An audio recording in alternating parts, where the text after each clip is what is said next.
je vais vous montrer comment réaliser cette couche lavable. C'est une couche tout en un, c'est-à-dire qu'elle s'utilise comme une couche jetable. Elle est composée de 2 épaisseurs de tissu, une en tissu pull qui est un tissu imperméable et une en éponge de bambou dans laquelle il y a une fente pour pouvoir glisser un insert qui est réalisé lui aussi en éponge de bambou. Pour réaliser 5 couches en taille 1, il faut 70 cm de tissu pull en 140 de large, 1 m d'éponge de bambou, 1,25 m de velcro en 2,5 cm de large, 2,50 m d'élastique d'environ 1 cm de large, 2 bobines de fil et les patrons qui sont téléchargeables dans la description de la vidéo. Vous aurez besoin d'une machine à coudre, d'épingles et de pinces, d'une épingle à nourrice, d'une aiguille à coudre, d'une paire de ciseaux, d'un feutre effaçable, d'une règle et d'un bâton de colle. Coupez dans la largeur du tissu pull 5 morceaux de 28 cm de large. Placez les patrons sur le tissu pull en respectant le sens du tissu. Mettre des poires ou des boîtes de conserve afin de ne pas épingler le tissu et ne pas faire de trous pour qu'il reste bien imperméable. Tracez les contours et coupez à 1 cm du bord pour les coutures.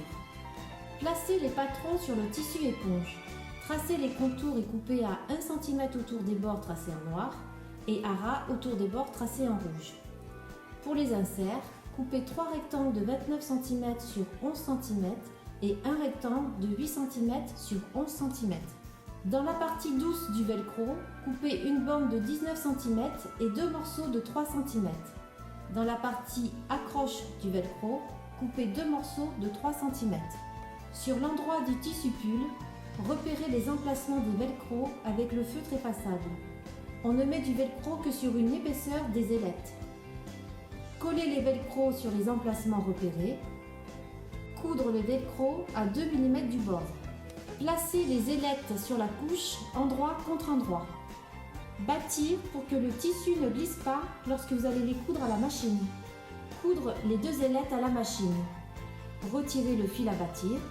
Surfiler les bords qui étaient tracés en rouge de la partie A en éponge de bambou. Faire la même chose sur la partie B. Faire un ourlet sur le 3e morceau en éponge de bambou.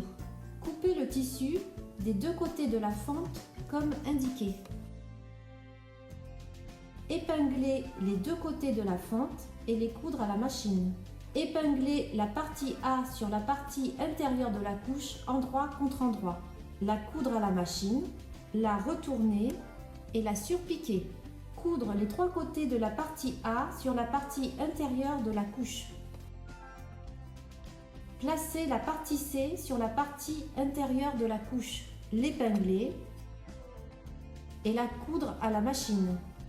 Placer la partie B en la centrant sur la partie intérieure de la couche. L'épingler et la coudre. Placer la partie en pull sur la partie intérieure de la couche endroit contre endroit. L'épingler, la coudre, la retourner et la surpiquer. Coudre les 2 côtés de la partie B sur la partie intérieure de la couche. Ne pas coudre le bas de la partie B pour pouvoir glisser l'insert. Épingler les 2 ailettes avec les velcro sur la partie intérieure de la couche, endroit contre endroit. Les bâtir pour que le tissu ne glisse pas. Les coudre à la machine. Placer les 2 épaisseurs de couche endroit contre endroit. Les épingler, les bâtir, les coudre à la machine. Dégager les angles. Surfiler les côtés de la couche. Retourner la couche à l'endroit en glissant la main par la fente. À l'aide du feutre effaçable, tracez les repères des élastiques autour des cuisses et dans le dos. Épingler pour aplatir les bords. Coudre à environ 1 cm du bord. Tracez des repères sur l'élastique comme indiqué et sans le couper.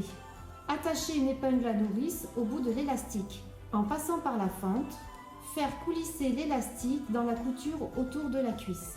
Coudre l'extrémité de l'élastique.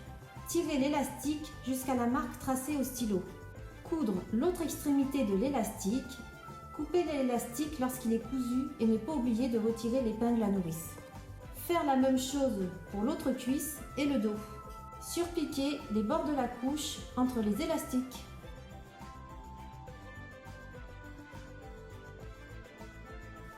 Arrondissez les angles des 4 parties de l'insert.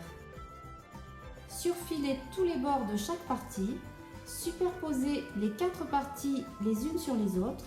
Les épingler, les coudre et surfiler toutes les épaisseurs ensemble.